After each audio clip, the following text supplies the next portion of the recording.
Welcome to Full Moon. Okay, so this one is going to be on October 17th.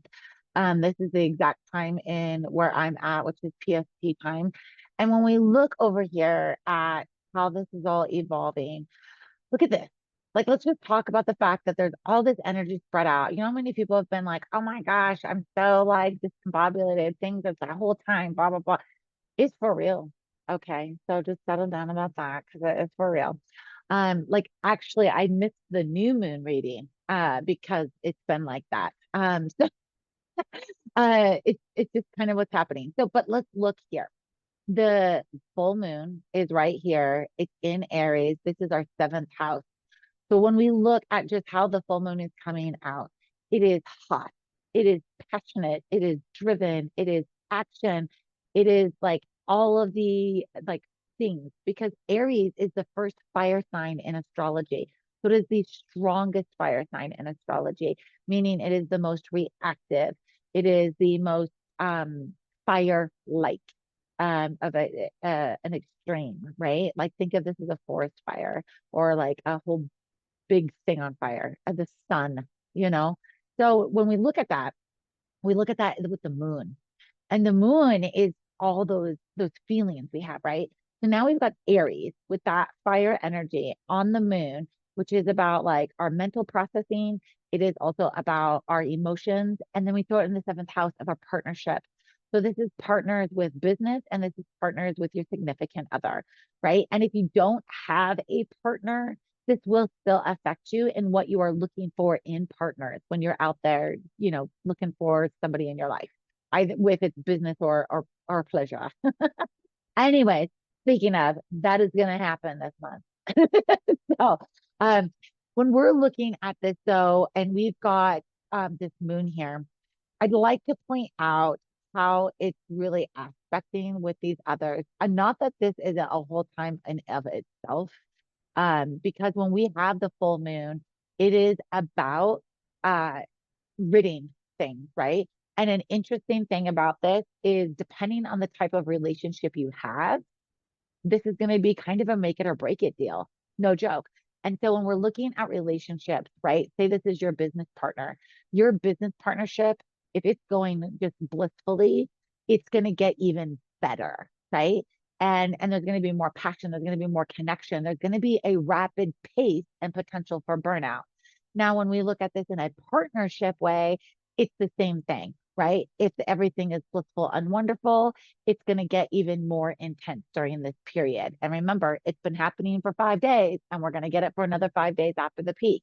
And it just kind of is how the energy flows with it. So when we're looking at this, keep that in mind because the opposite also happens. If the relationship is not blissful, it's going to get super elevated, super stressful, super intense. This might not be an argument. This might not be a fight, right? It might be those things. But what it could be is you trying to figure out and struggling within yourself how this aligns with you. Now, this is where we dive into the aspect. So when we're looking at this, see this line here? Right over here to the sun, seeking that Libra balance in our first house about identity. So your relationship is very much about identity right now, right? Are you showing up for each other? Uh, is this in line with who you are and want to be and how you're showing up? Now, in addition to that, of how you see yourself and looking for that balance, you're having those kinds of thoughts, right? Good relationships or bad relationships. What are the benefits? What's the justice? What's the balance? Those types of things, right? Now, it's very much equality. Okay. Now, when we look at the moon here and bring it up to the Mars in Cancer, this Mars is already having a freaking meltdown because it's like essentially a meteor drowned in the ocean. And so it's boiling up, it's hot, it's ready to go, it's moving, and it's like, oh, we can't because we have all these feelings. And it's so public here in the 10th house. So think about how that's working with our moon, right? We've got this moon energy I just explained. Now it's coming up into this 10th house, which is how we're showing up present, how people are seeing us, right? You clock into work, this is what they see. You get online on social media, this is what they see. You step out your door, pick up the phone, whatever. This is what they see is this really heavy compassion, really amazing feelings that are maybe acting a little reactive. And at the same time, with that reactiveness, you're pretty passionate about it. And this square is this aspect. And this type of aspect means that there's some turbulence there. It's present. You're aware of it. It's frustrating. And there's like this give and take that is more like, it's my turn, it's my turn, it's my turn. And then you already have Aries, Mars. Hello, those two work well together. Cancer, Moon. Hello, those also work well together. So think about this in the fact of female engagement and interaction. That is definitely going to be something peaking right now, and how you approach them. And also think about how aggressive you're being. Is this abnormal? What is it that you need to deal with? What is this opportunity you're having to push things through and forward to get you moved on? What are you letting go of? Don't forget, this is the full moon. What are you letting go of? Right. And when we look at this moon coming down here into its final aspect where it's squaring with Pluto, this is about transformation and change. And we've got this here in Cancer. So with Pluto, it's that rebirth. The transformation is so that you can go further into your purpose, your authenticity, healing from old past wounds, especially those who are still dealing with like family trauma, brothers, sisters, siblings, households from when you grew up, things like that. Maybe your kids have moved out and you're still dealing with the trauma of that, right? There's different types of trauma of this family unit that happen here. And your chart is unique on what yours is, but we can dive into that. You're always welcome to schedule an appointment. But regardless, really what we're looking at here though is like this Pluto, which is peeling back all these layers. It can be painful, but in the center of it is pure consciousness and the ability to be authentic in oneness and reaching your purpose. Now it's coming from Cancer.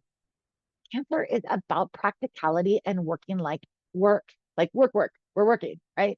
So when we're looking at this, I want you to understand, and I'm not going to go too much further into it because obviously there's a lot going on with all this energy spread out everywhere. And I could read this for like an hour, and honestly, I'd be happy to, but I know you don't have that attention span. So really let's look at the fact that this moon, right? Passion, it's heated in partnership. How is this family unit transformation impacting this transformation, right? You have family emergencies popping up, right? Are you dealing with past ones? So many people are dying right now. It's like a big transition, right? Maybe it's that. And there's a lot that could be happening here, and it's having an impact here. And again, it's that square. So they're fighting for audience. And so you might end up having like all of this drive and passion and intenseness in your partnerships.